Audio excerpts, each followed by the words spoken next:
Bom, meu nome é Raila, eu sou mediadora da casa, né? Nós, por enquanto, somos um bebê ainda, né? Abrimos para a visitação em setembro, foi uma junção de Silvestre, o neto que herdou a casa, junto com Pedro Espíndola, que passou por aqui e viu uma placa de vende-se e falou com o Silvestre, né? Como assim você vai vender a casa, né? E ele tentou de várias formas fazer com que isso já tivesse dado certo, mas os trâmites não foram tão bem sucedidos. Então se juntaram entre amigos, amantes da obra e criaram um corpo técnico e um corpo artístico. Em 15 dias fizeram uma movimentação para abrir a casa. Aqui era a sala de estar onde Manuel recebia suas visitas. A família toda morava no mesmo bairro e nas redondezas. Então, após o almoço, eles vinham aqui para casa para esperar o cafezinho de Dona Estela, né? Como uma boa mineira, era sempre um cafezinho com um pão de queijo, um bolinho de milho. O Manuel tinha o costume de se sentar sempre nesse cantinho do sofá. Esse é o famoso cantinho do poeta, e ele tinha também um costume de diariamente tomar uma dose de uísque com uma pedra de gelo de água de coco. E era realmente assim, diariamente, que a gente consegue até ver as marcas do copo dele ali no canto do criado.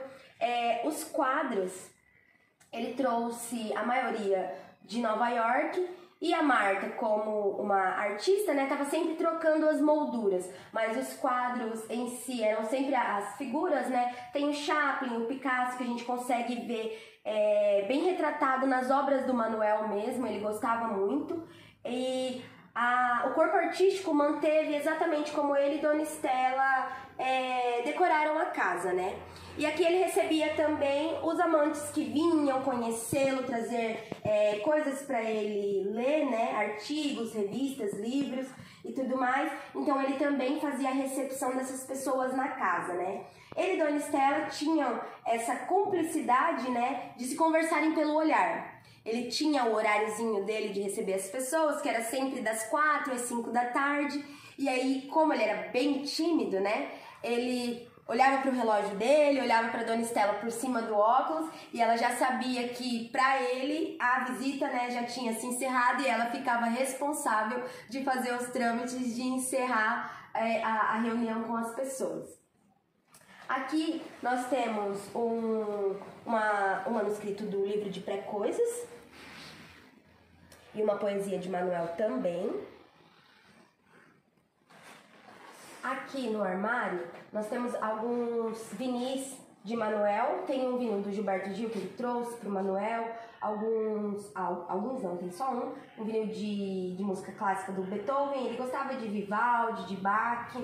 Tem foto dele com o seu Abílio e a Laís Dória e o grupo de teatro, quando ela trouxe para eles se apresentarem para Manuel aqui no estacionamento da casa. Aqui nós temos algumas fotos dos pais da Dona Estela, dos pais do Manuel. Tem alguns...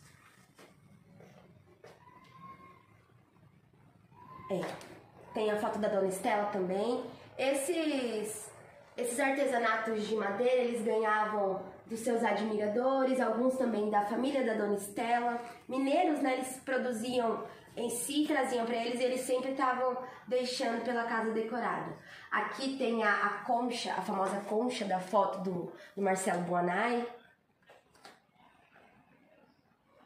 Aí aqui nós temos mais trocas de correspondência dele com a família. Esses são alguns acervos do Sesc, do Joel. Esse quadro é da Marta. Nós temos os desenhos do poeta também. Aí aqui a gente deixa a lupa para o pessoal poder conseguir enxergar a letrinha do poeta.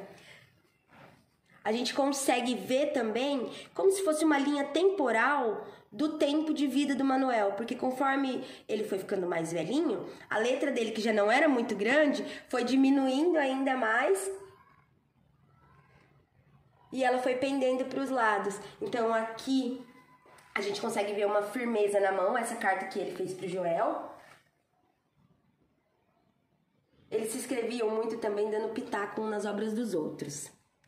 Na parte da manhã, Manuel passava no escritório Aí, quando ele estava no escritório, ele não gostava de ser incomodado, não gostava nem que as pessoas circulassem lá por cima, que era o momento dele se dedicar às palavras, né? Manuel subia para poder estudar o dicionário. Quando ele pegava uma palavra para estudar, ele nunca pegava e estudava somente ela. Ele estudava 6 antes e 6 depois para poder ter um leque ali de palavras para ele poder brincar. E aí, depois eles almoçavam e no período da tarde ele também tinha o costume de passear pelo bairro. Ele gostava de andar, então ele saía daqui, descia lá para o escritório, na Rui Barbosa. Ele sempre fez esses passeios caminhando, né? Tanto que no final da vida dele, ele teve aqueles provedores, né, que vinham tirar ele de casa para poder continuar com essa circulação, né? Apesar de que a escada mesmo já era um exercício diário que ele fazia todos os dias, né? E aí, após o almoço, eles recebiam visitas da família, né? E no finalzinho da tarde, eles recebiam as pessoas que o admiravam, né? Então, se você batesse no portão querendo conhecer Manuel, se ele estivesse aqui, eles o recebiam. Se ele não estivesse aqui, a Dona Estela sempre fazia a mediação de agendar uma visita, ele sempre estava em contato com os admiradores dele. O Manuelzinho me contou uma história sobre esse jardim, que quando eles vinham para casa dos avós, o Manuel dava moeda para eles e faziam eles jogarem no jardim de inverno, mas aí não era mais um jardim de inverno, era o Poço dos Desejos. Aí você jogava as moedas e fazia um pedido. Então, esse canto aqui, principalmente quando eu recebi o Manuel na casa, foi muito bacana, tanto ele quanto o Silvestre, que foi os netos que eu tive o prazer de conhecer. Eles têm um respeito muito grande, tanto pela casa quanto pelos avós. E principalmente na hora da visitação no escritório.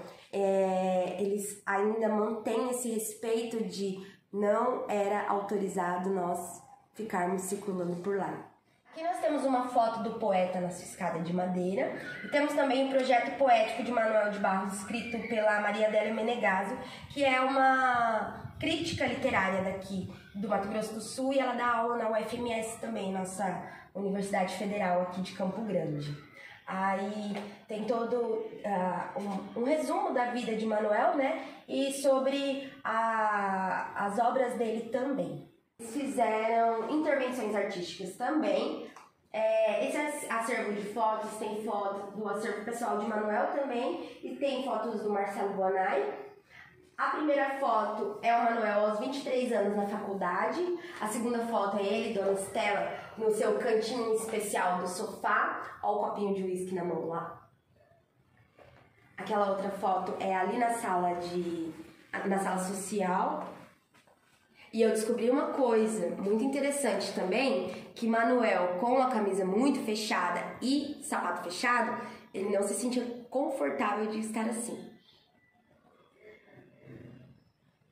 Aí ele já estava tirando uma foto, dando alguma entrevista, e não era as coisas que ele mais gostasse de fazer, né? E esse é Bernardo. Quem é Bernardo? Bernardo, na poesia, é o alter ego de Manuel, mas ele trabalhou com o Manuel na fazenda. E eu perguntei pro Manuelzinho, né? Quem foi Bernardo na vida do Manuel, né? E aí ele me contou que o Bernardo chegou na fazenda com um carrinho de mão e o Bernardo não falava. E aí o Manuel o acolheu e, consequentemente, ele acabou ficando na fazenda e trabalhando com o Manuel, né? Então o Manuel gostava muito de observar, porque realmente ele tinha essa conexão com a natureza, com os animais. Sempre tinha um bichinho perto do Bernardo, né? E até então eles achavam que o Bernardo era mudo, mas o Bernardo não era mudo, o Bernardo era autista. Só que naquela época, né, o autismo não era tão conhecido, e até hoje, né, tem suas particularidades. Então ele e o Manuel tinham realmente essa conexão, porque eu acho que ele se sentia seguro perto de Manuel, né? Aqui nós temos mais algumas fotos do Bernardo na fazenda. Ele tá parecendo um personagem do Sítio do Pica-Pau Amarelo. Essa é uma entrevista com o Pedro, que o Pedro fez com o Manuel. E aqui o Pedro pergunta, por falar nele, Bernardo, a ausência física do seu alter ego é vívida como? E aí o Manuel responde que o Bernardo é o outro Manuel que ouvia o silêncio. O presidente da fundação pediu um objeto que fosse do Manuel, né? E ele trouxe, não foi a primeira nem a última máquina de escrever de Manuel, mas ele trouxe pro pessoal da fundação. E aí, quando ele pegou ela, trouxe da fazenda, ela estava dentro de um galpão, né? E tinha uma casa de marimbondo dentro da máquina de escrever, mas era uma casa desabitada, né? E aí o pessoal fez uma curadoria, né? E tudo mais. E aí, quando eles organizaram a máquina, pediram pro Manuel dar um autógrafo na máquina para provar que era dele, né? E aqui tem o autógrafo de Manuel, bem irônico, inclusive, porque ele achou isso uma bobagem. Por que ele ia ter que autografar uma coisa sendo que ele mesmo tinha levado, né? E aí ele escreveu aqui, Manuel de Barros com amor. E aí o pessoal disse que fez a curadoria da máquina, né? E tiraram a casa de marimbondo de dentro da máquina de escrever. E aí ele disse que depois que tiraram, né, que fizeram toda a curadoria, tudo bem, mas tinha virado um objeto inútil, porque tinha perdido a poesia. Lá, que foi feito pelo Ricardo e os amigos quando ele morou lá na Espanha. E aí ele é traduzido, né? E eles conseguiram que o Miró desenhasse a capa. Eles fizeram um cantinho de Miró, tem um quadro, uma frase. Essa máquina de costura era da Dona Estela. E aí eles fizeram essa junção de poesias de Manuel. Ele acha bonita por conta da entonação das palavras, né? E as palavras que ele acha feia. E não necessariamente uma palavra é feia por conta do objeto que ela significa. Ele não acha bacana a junção das sílabas, a sonificação dela no dizer, né? Então, como o Manuel mesmo fala, existem as palavras bonitas e as palavras feias. E a gente, nesse nosso ar de adultismo, né, que não conseguimos, assim, enxergar como o Manuel via as coisas, que era com aquela essência de criança, né, então ele tinha esse jeito de transver não só as palavras, como os objetos e até os cantos da sua própria casa. Nós deixamos a camisa, o chapéu, o sapato, tem um relógio dele também. E esse daqui é uma cópia dos bloquinhos de papel que ele mesmo fazia para carregar no bolso. E o pedacinho de lápis, né? Para sempre ter à mão e colocar suas ideias ali, não deixá-las que elas passassem, né? Aí tem projetos de mapping Planuras e o curto do Caramujo Flor. Planuras foi feito pelo Maurício Coppetti e o Caramujo Flor pelo Joel. E aí tem também retratado uma parte da entrevista que ele deu pro Ricardo. Quem fez o projeto desse de mapping foi o Ivan Soares. E eles colocaram na parede e na cama para deixar um ambiente mais imersivo.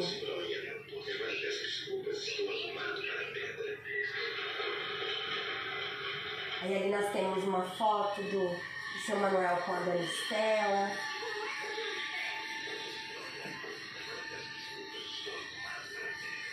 Olha o exercício dele, diário, ó. Descobri que todos os caminhos levam à ignorância.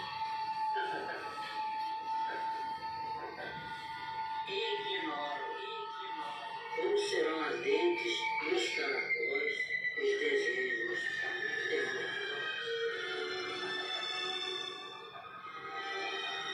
de poesia, o verbo tem que pegar dele. Eu digo na natureza e nas Agora ele diz as palavras que ele acha bonitas. Mas era bonito também, não era uma palavra feia. Esse jabuticabeira tem 30 anos. Como que ela plantou quando eles vieram da fazenda, para que ela crescesse e a copa fosse pouso dos passarinhos, né? Para o Manuel ver da janela do escritório dele. E aqui a gente planta poesia também.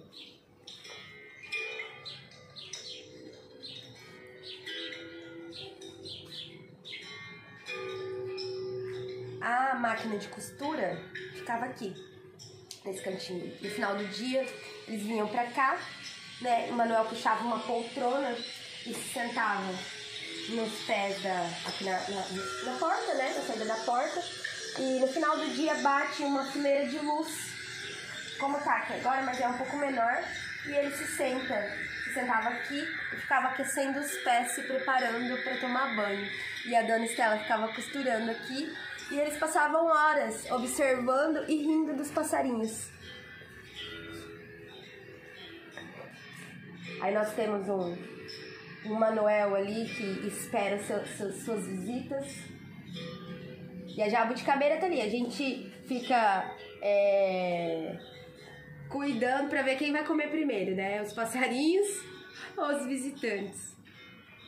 A biblioteca, o corpo artístico manteve da forma que o Manuel deixou também. E aqui tem um espacinho pra eles colocarem pra fora, que eles sentem na casa, né?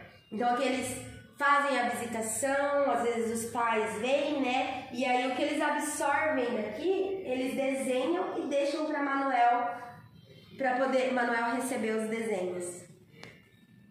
E é muito gostoso que agora com os convênios escolares, né? A gente recebe uma devolutiva dos professores, das crianças saindo daqui dizendo assim para os pais que Manuel vive. Manuel vive. Então, a casa respira, a gente ainda consegue ter essa forma um pouco mais íntima e particular de visitação, né? Então, a inocência e a essência das crianças sentem Manuel na casa como ele realmente era mesmo. Esse daqui, esse videomaker é do Maurício Copetti. E eles fizeram, o corpo artístico fez essa junção pelos cantinhos de Manuel, né? Então, aqui é uma lembrança de Pantanal e do Rio de Janeiro. Aí eles decoraram com os próprios móveis da casa, fizeram o varal de poesia do Manuel. E no som tem Manuel recitando suas poesias. Né? Um ambiente mais onde eles guardavam as coisas. E aí, vendo a repressão, né, desse cômodo pequenininho, fizeram como se fosse um oratório e também colocaram um episódio que aconteceu com o Manuel em 1934, quando ele foi acusado de comunismo pela política do Getúlio. E aí eles levaram o primeiro livro do Manuel, que foi o Nossa Senhora da Minha Escuridão. Só que o Manuel ele estava escrevendo esse livro, né? Então nós não sabemos o que tinha nele. Aqui era o escritório do poeta, onde ele passava todas as suas manhãs, né? Quando ele estava aqui em cima, ele vinha, já fechava a porta, trazia a sua garrafa d'água. Todos os cômodos têm banheiro, né? Então, ele passava horas aqui mesmo, sem precisar ser interrompido. E a janela dele era totalmente com uma visibilidade muito boa das copas das árvores e dos pássaros, né? Então aqui ele já tinha o seu próprio encantamento. Aí a gente consegue observar os cotoquinhos de lápis, as borrachas e o desapego dele à matéria, né? O óculos do poeta.